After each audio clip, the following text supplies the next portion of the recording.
Hi, everyone. Welcome to Spontaneous Saturday Living with Annietude with Mike Padurano. Michael, how are you? I am doing good today. I'm having Me a good too. day. Me too. This is a good day. It's a really good day. So I almost just lost my mind because we decided like 20 minutes ago to make this a Spontaneous Saturday LinkedIn Live pop-up, right? And in the midst of that, I planned it on StreamYard, which is what you have to do. And then I decided to make the kids lunch. And I was like outside and I was bopping around and doing whatever. And what's happening there? Not a good time. Not a good time. Here comes Sid. Sid, go watch something on TV, please. Can we? Happy Saturday. Hi, Lachelle. There's all these people saying hi now. You know, these comments make me crazy. Happy Saturday, Lachelle. Oh, I love when she pops in. And they're such in a weird place on top of it, right? Like, I mean, because they're right in front of your face when you're looking at the screen and they get distracting almost at times. I know. It makes me a little anxious. I'm not going to lie. I love them and I want them to keep coming, but it makes me totally anxious. But anyway, so the whole point of the matter is I was like basically gardening outside when I needed to be on. And all of a sudden I look and it's 12:27 and I was like screaming upstairs, Eva, your macaroni's ready. So that's where we are today. But we're smiling through it because this is Parenting 101. And yes, we are doing it. Me and you are doing it. Although we're not in the same location, we are doing it. And it is not easy, but it is fun. So we wanted to talk about new beginnings today. It is the Jewish New Year. So, but even if you don't celebrate, you can still celebrate a new beginning, right? Well, I mean, I honor it, right? I think it's a high holy day, and I know it's a high holy day, and I honor it. I honor high holy days from most religions, like in my own way. I just don't believe in the dogmatic sense of religion, so that's just me personally. Right. And we're not going there. Right, and we're not going there. I mean, I just don't, it's just for me, right? So what I've realized is as I'm on this journey, every day is a new beginning for me right now. Yes. Every single thing is a new beginning. Like you said, let's go live. And I said, how about, 12:30 your time? And I'm like, wait, I got to shave. I got to shower. I had a load in the dryer. Then I had to move that load out of the dryer and then and figure out where to put it. But you know what? It's Spontaneous Saturday. That's what this is. Like, and what happened was, I'm going to tell you what happened. This morning at 4:45, I woke up and I was all energized and I checked LinkedIn and Zoe was talking to me and she was like, saying, let's go live. I wish that she was on with us, but obviously she's in Sydney, so she's 14 hours ahead of us. So we're not able to do that. But I was like, LinkedIn Live pop-up, let's do it, and I did no preparation. We just talked for like a couple minutes about it. And here we are. And, then we get mad when, hi, Sid. Sid's naked. Hi.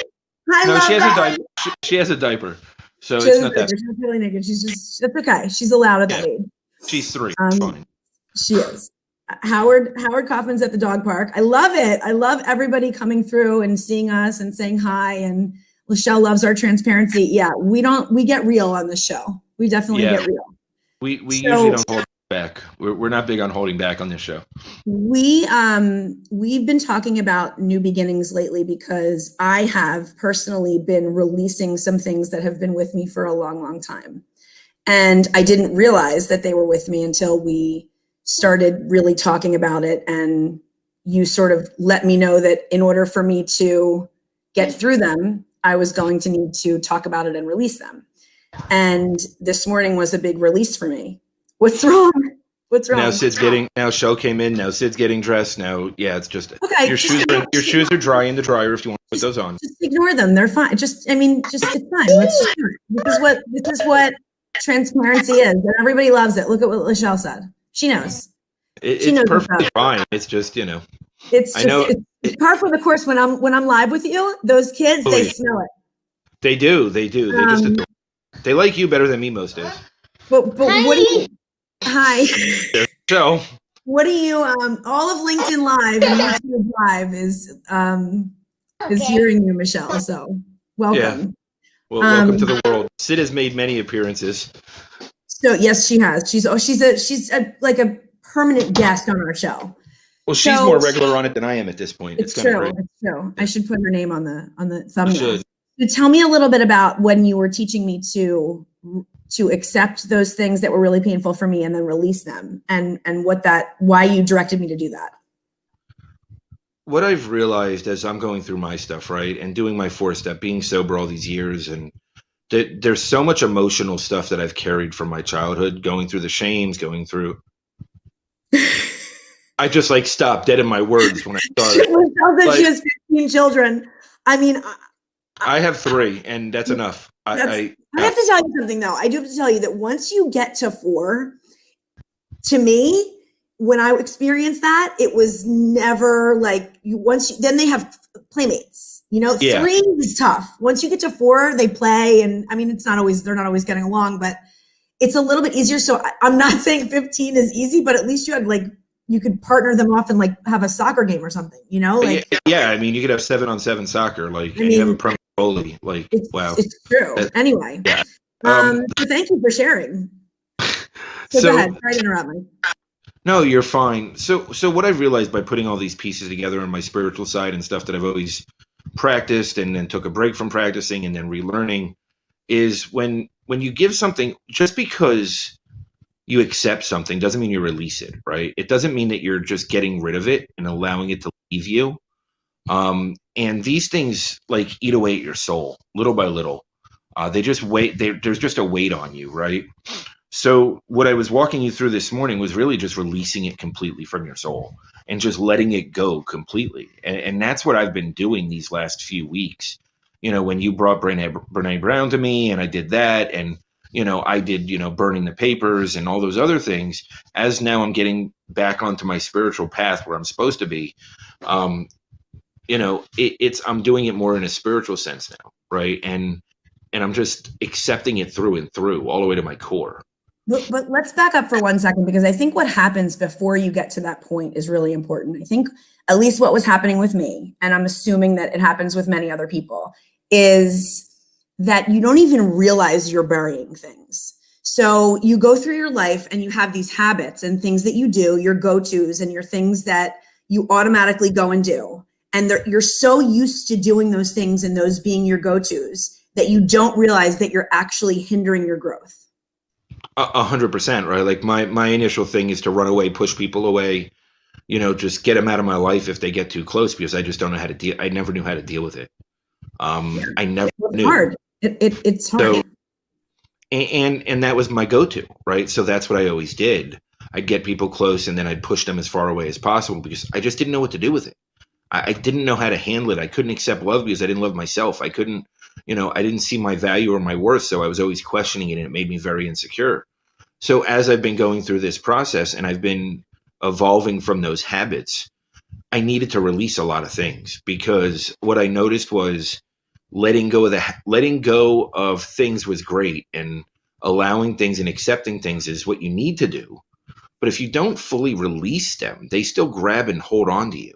Totally, because I've definitely allowed for some things and even gotten to the point of acceptance about some things, but they were still, I sort of buried them so tightly inside that I would continue to make decisions that would actually devalue me, that don't even look like that on the surface, but when you dig deeper, actually devalue me, and continue to tell myself this message, which is, you're not worth it. You're not good enough. You're not worthy.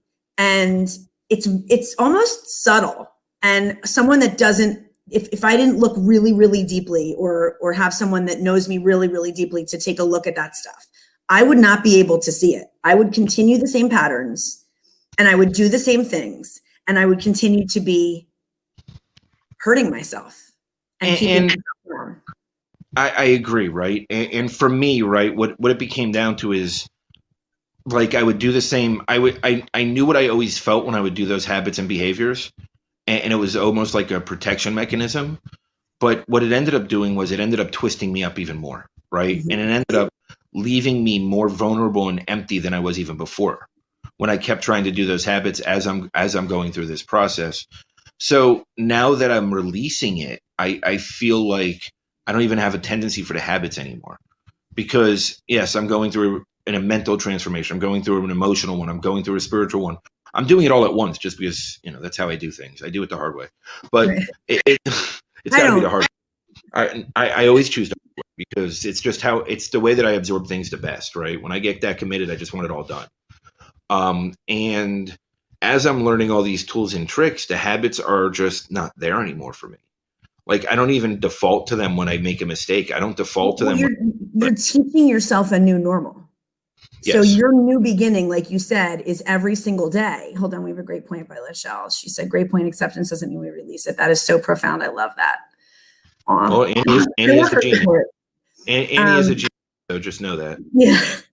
So it's a Accept and new allow. beginning. It's a new beginning for you each day, and every part of your transformation is a new beginning because you're seeing things differently. You're reprogramming the way your mind works. That's why when you're not going to your go-tos anymore. Your go-tos are not the same go-tos. Now your go-tos are healthier, which is where I'm trying to get. And you are getting there. You are. I mean, every day you are. You're getting a day closer every day, right? And it's just, you just got to make it through the day. It's one day at a time, right? Just like they said in the rooms, it's one day at a time. You just got to survive that day, right? Listen, if we lived our life by the rooms, meaning, if anyone doesn't understand that, meaning by the steps in Alcoholics Anonymous or Narcotics Anonymous, whatever, 12-step program that you read or listen to or practice, if everybody practiced a 12-step program, we would have a much happier society. Because as long as they stayed away from the 13th, Right. that was the reason I walked away from the rooms. But yeah, I mean, it was just too toxic for me. But yeah, I mean, I get it and I respect it, and I feel like it's almost like the Ten Commandments. It's you can go back to religion again. They all have moral principles, and if you create healthy principles and values within your life and you adhere to them, you're happier. Everyone around you is happier, Absolutely. and you're changing the world. You really are. I'm not even talking about specific steps as much as the actions of letting go of resentments, making amends, allowing and accepting, turning it over. I love that one. Turning it over is huge for me. Surrendering. Whereas, people always looked at the word, at least I did years ago, looked at the word surrender as a weakness. You're surrendering, you're waving the white flag, you're giving in. But in fact, surrendering is the strongest, most incredible thing you can do, to say, here it is. I can't do this anymore. I'm turning it over to, and it doesn't have to be God, your higher power, whomever. I'm turning it over to you. And may my life be as it may. And you just start to practice these acts of goodness in your life and consistency. And, I think making amends is huge. I think that, doing the next right thing is my life mantra, doing the next best thing. I believe that has its Lachelle just said, its ripple effect, I mean, it really, when you do the next best thing or the next right thing, the people around you and you are deeply affected for the good. 100%. And the ones that aren't ready for it reject it, right, and walk away. And that's how you clean your space. It's not even that you have to do anything, but what you're doing is you're dropping the seeds to the ones that aren't ready, and when they are ready, they'll come back to you. And that's I mean, I went into the rooms 10 years before I stayed sober, right? And when I was 17 and went into them, I think it lasted 3 months, 6 months, something insignificant. You weren't ready. You weren't ready. Right. I wasn't ready, but what it did was it dropped a seed. So when I was ready, I knew what to do, You knew right? what to do. Yep. Right. Like, so when I got sober, I was ready to be sober. There was not another option for me. I was either dying or be getting sober, and that was it. Right. Like, and that's kind of where I was at, 6 months ago, right? This spiritual, before I got on this path, before somebody just lit this flame in me that's insane. Like, I mean, I was ready to just be done with everything. And if that person wouldn't have came into my life when they did, I might have. Well, that's what rock bottom is, right? Isn't that what they mean when they say rock bottom? You're surrender, your will. There's no more fighting it. It is what it is. Yeah, and I mean, I'll go back to it, right? It was the day before I got my kids back, right? And it was after 10 days of being stuck in the town waiting to get the judge to put through and waiting for paperwork to be done. And I was just losing. Can't even imagine. It was the hardest experience of my life going through that. And I stayed sober through it. So it wasn't even a question of that. It was very difficult. Like, I was just done. I was just done with everything. I was emotionally, physically, spiritually just empty. And somebody gave me a beacon of light, a hope. And, that person is forever my lighthouse because they lit up a path for me that I didn't even realize at the time. right? And it's just, you never know where it's going to come from, right? You just never know. But when you're willing to listen, it shows itself. Right. It's the willingness. You're right. I mean, you were just at a point where you were just willing to be open to listen. And had you not gotten there, then you wouldn't have been ready for that new and fresh beginning, which is what our whole subject that we're talking about today, the new beginnings and the fresh starts. Yeah, I mean, that's really what it is, right? Like, I mean, at the end of the day, that's what it comes down to. I mean, new beginnings don't have to be this enormous shift either. You can make baby steps every single day, and that's a new beginning. Like, I mean, depending on where you're at and what you're going through and what you're holding on to, a new beginning can be anything. I mean, it really. I think it's so hard to start over. Like, I think it's so hard to go back and recognize what you're holding on to. I think that so many people are not able to recognize what they're holding on to. I think that's a really, really big thing that people need to take a look, using the inward lens and looking inward and getting mindful of what's really bothering you. There's many people that are very angry. There's many people that hold on to resentments, and it's hard to see unless you really get introspective and you really get, look inside yourself. And when you're open and willing to look inward, that's when you really can make strides and start in that fresh beginning and new beginning, Yeah, I mean, sorry for the cameras changing, but that was my first diaper change live on air. It's a first, right? And it's a new beginning. So there we go. I mean, you just don't know, right? And looking in is so. She just walked into the wall head first. Come here, give me a hug. Come here, you're fine. Welcome to our LinkedIn Live Spontaneous Saturday. Yes, it's spontaneous. Let me mute her for. I'm going to mute. Just talk. All right. So I think, what Mike and I are really trying to get at is that anybody can have a new and fresh beginning. I think it's really important to kind of never being done learning is really important to me. I'm a lifelong learner, and I'm constantly trying to be better and do good and be, a good Samaritan, be a humanitarian, and be there for other people and help heal them. And in doing that, I help heal myself. And I'm finding some things. I really thought I was like really far along, and I'm finding that I'm not quite as far along. I'm far, but I'm not quite as far along, but that's okay, because I'm recognizing the things that I have to work on that I never recognized before. And when I recognize them, then I can accept them and release them. But until I recognize them, I just go to my go-tos, and I can't have a new fresh beginning. I can keep trying, but I'm doing the same things over and over, definition of insanity. Well, and that's the thing. When you're in that cycle, you don't realize it, right? But the reality is that cycle has been broken on you, and it has, because your cycle doesn't fill what it used to fill anymore, right? So, right. Mine didn't either. So you're actually more aware than you think you are, and you're further along than you think you are. You just need to get over. Probably once again not giving myself enough credit, which is something that I'm working on.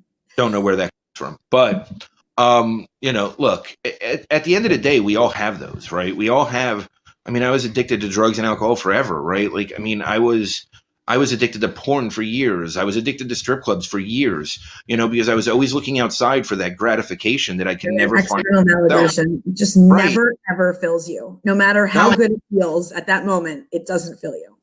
And the reality is, even a lot of it didn't even feel good after a while. Like, it was so empty that I was filling the emptiness with emptiness, right? And I kept just trying to find that, right, and fill it. And then I just went into almost complete introvert mode for years during my marriage. Like, I just hid from the world. I disappeared. Mm-hmm. I would come out for business, and that was about it. Like, I'm lucky that I work from home, and I'm lucky that I do stuff from home, because if I didn't, I don't know what I would have done. Like, I mean, I didn't go anywhere. Look how far you've come. I mean, you're like you're the same core person, but you're a completely built up, lit up version of yourself. And you've done that all by yourself. Nobody helped you. Like, nobody did it for you. Nobody did it for me, but there's definitely been people along the way that lit that path for me, right? And there's people that have shown me what I couldn't see for myself. And without those people in my life, I would have never been where I am today. Right. And And that's having gratitude for special and incredible people in your life. And I too have those people. And I don't believe that you can go at this life alone. I don't believe that you can do it alone. You need a support system. You need your person, your people, your group that you can trust implicitly. If you don't have that, I think it's important to go out and find it. But in order for you to find that, you have to get vulnerable with people and you have to show your true self. well, and again, I mean, we're back to, the same concept, right? That's very difficult to get that real with yourself. And we were both willing. That's the whole reason that this worked, right? Is working, I should say. Yeah. It's because we were willing. We were tired of who we were. We knew that we weren't our true selves. We knew that we weren't being as, yes, 100%. Mm-hmm. We knew that we weren't being our authentic selves, right? And we didn't know where to turn. We didn't know who to turn to. And when we were ready, the right people presented themselves. Well, I don't know if I totally agree with that. I've thought for a long time I was being my authentic self. I didn't realize that I was in a lot of old habits and going to my right hand go-tos and all of those things until you really pointed it out. And I've done a lot of work and sort of discovered a lot of things too. But I was not walking around thinking I'm not my true authentic self. I just realize now that I'm more of my authentic true self than I've ever been in my life. So Okay, I can stop for a sec. Stop for 1 sec. Okay. You weren't being your truest authentic self, but what you were being was your best self daily. Okay. Right? So that's the spin, right? Because there's a difference between your best self and authentic self. You have to give yourself self-compassion. So I was doing my best with what I had to work with. I was doing my best at that time, but I wasn't at the place where I was my truest authentic self. Okay, I see what you're saying. I think the word authentic upsets me because I find myself to be a really real person. And you are. I wasn't being phony. I wasn't being, so when I say, that's hard for me to say that I wasn't my most authentic self. So then use the word true self instead. Okay, somebody taught me words are powerful, so make sure you the right ones. That feels better to me. Just because when I think of myself as being disingenuous, it's very upsetting to me because that's like one thing that I never ever want to be. But I guess in thinking about it in retrospect, there's a lot of times I wore a mask and not a COVID mask, but like an invisible mask that covered up who I really was because I was trying to be for everybody else. But okay, so again, self-compassion, right? Right. Self-empathy. You were doing the best you could with what you had, right? Yeah. And you were just, and you were not accepting and allowing, right? And you weren't ready for this change. I mean, you just weren't ready you weren't ready for your truest self. You didn't have, and part of it is you didn't have the right people around you either. In a way. Right. Well, you have to be ready in order to surround yourself with the right people, right? I mean, you have to be ready and willing and able to open yourself to that vulnerability and that rawness to allow the right people and light and warmth and love in your life. Because if you're not ready, then you can't find it. You can't hold on to it. You can't be in it if you're not ready. Truly. And you had nobody that would really call you out on it either, directly, and in an unconditional way, right? Or that I would hear it, or in an unconditional way, right? Or that I would hear it.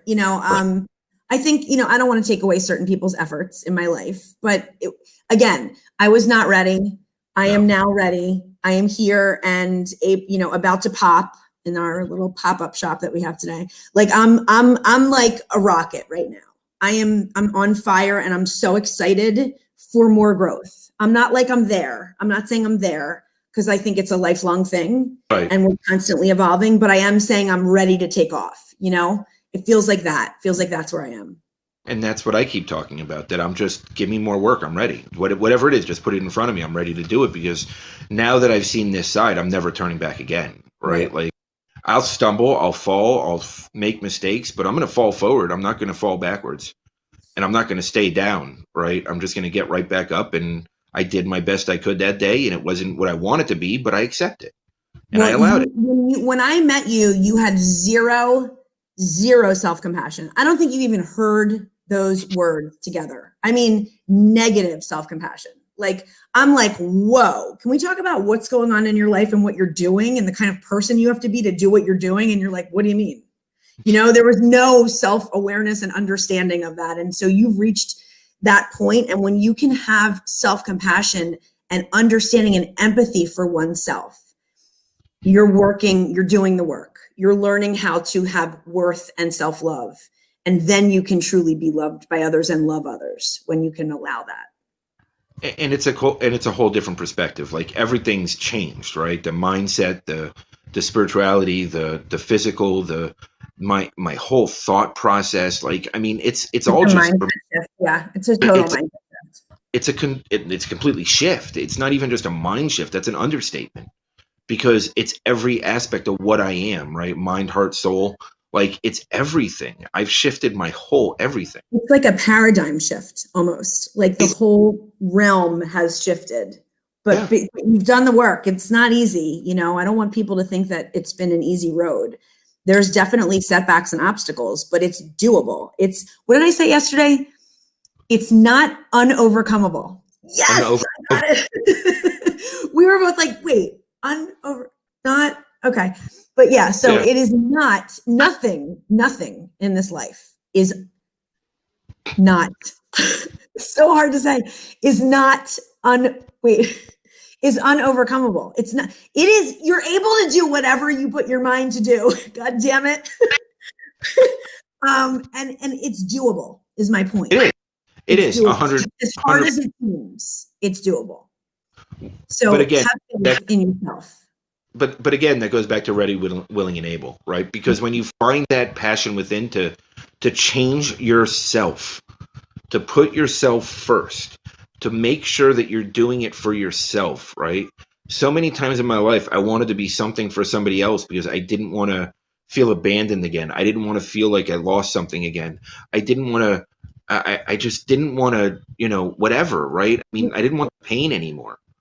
Well, I was taught that in that, to your point, I was taught that for yourself was selfish. So yes. I grew up and learned that or saw, evidence of that when you put yourself first, that's self-absorbed, that's selfish. When in fact, you have to put your oxygen mask on first. You have to, or you can't truly love others. So to be a martyr and to give everything, and I've been there, I've done it, where you give your entire soul over for others and you think that's where you're supposed to be and what you're supposed to be doing. It is the most, it's the most tired that your body and soul and mind could ever get. And you reach a point of physical and mental exhaustion. And no matter what, you're never happy because your cup is empty. Yeah. And until you figure out that self-care is so important and putting yourself first and being able to say no and having boundaries, healthy boundaries is so super important. You can't, just give and give and give and give. Eventually it's a self-sabotage and you're not doing anyone any favors. Yeah. I mean, 100%. Right. And I always said, I'll give anything to anyone. And I did my whole life. Right. It worked out great. I was one of those people that, always knew even as a young kid that I had a bigger purpose and it was to save everybody. Right. But I never knew about saving myself. And in our parents' defense, right, growing up in the 40s, 50s, 60s, it was a complete different world. I mean, it was a different planet, right? Yeah. It wasn't mass communication. You couldn't communicate with people around the world by picking up a digital device, any device, right? Like, I mean, we can literally add somebody right now from the opposite end of the planet if they're awake. That didn't exist then, right? They were sending letters, which then had to go on a boat, which then had to go, I mean, it's to get the amount of information that's available today. If you want it, you can find it yourself. And, there's another topic of disinformation, or I don't think disinformation is right, but bad information, right? But if you're willing to open your mind to something, you can figure it out by looking within, right? Yeah, and asking for support from people that are, thought leaders in that area or subject matter experts. There's plenty of people that have been through it. It's not even where you've gone to school or what degree you have. It's the school of hard knocks. It's, oh my gosh, my girl. Hi, Rhonda. How you doing, Rhonda? Gets a total shout out from us. So yeah, I just want to bring it back to fresh and new starts and new beginnings, because that's where we started. And yes, of course you have to forgive our parents' generation. They did the best they could. They really did, and for the things that they didn't do the best they could, I still forgive, because it was a different time. We don't have as much of an excuse to screw up our kids. We need to stay centered and mindful and focused and have our children be first and important, but ourselves be first before that. We have to have self-care. And if we do that, we can start afresh and anew every day. And that's the key. Because as much as it seems a little backwards, without taking care of ourselves, we're not doing anyone any justice. It's true. And with my change, I'm watching how my kids are changing, right? And it's rubbing off on them. It doesn't mean they're doing the same things I'm doing. Time out a second. I need to make a note of what happened today. You told me about and sent me a picture of your daughter's picture of your home on Rainbow Road, and it is now these are children that have been through, let's just say, war and back again, as far as their life has what has occurred in their lifetime, things that shouldn't have never. Show the picture. I have to get to it, but I'm gonna tell you that it's a picture of a house and it's all in rainbow, and it made me cry because it showed me it was like everything. It couldn't have been a letter that would have made me cry even more. It couldn't have been any picture. This was perfect because it was a rainbow of life. And I said to you, that's everything, because that's the rainbow that you've created around them. And that is a testament to you, because those kids could not have done this without you. Can't do it without you. They need you. Am I making you upset? No, just uncomfortable. It's okay. You're an unbelievable father, and you need to recognize that. You need to actually say it out loud. You need to say it. You've single-handedly turned these children's lives upside down and made them right again. And you have done that because of your work. And so I needed to interrupt you and say that. And you can keep talking, and I'm going to show the picture, but it's true. Well, and then the picture of Sid too. Look at the picture of Sid. Sid kissing me. Everything's changed, right? I've changed, so everybody around me is changing, and how they're interacting with me is changing. That ripple effect that Michelle was talking about. And when I have my bad moments, which I do have, they know. This is her. Wait, I can't get it because the light for the glare. podcast. Wait, where am I going? But look at this. Look at that picture. This is like here. I'm gonna turn this off. Well, it helps that the house is on Rainbow Road also. So. Well, but that's not the point.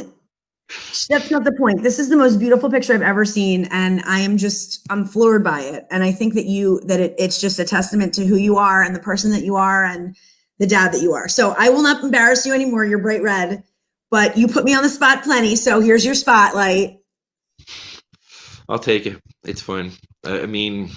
Look, I'm doing so much work, and yes, it is very difficult to work through everything I'm doing while single dad of 3 and everything that they've gone through in the middle of nowhere. In the middle of nowhere with no support, nobody, support, no family, nothing.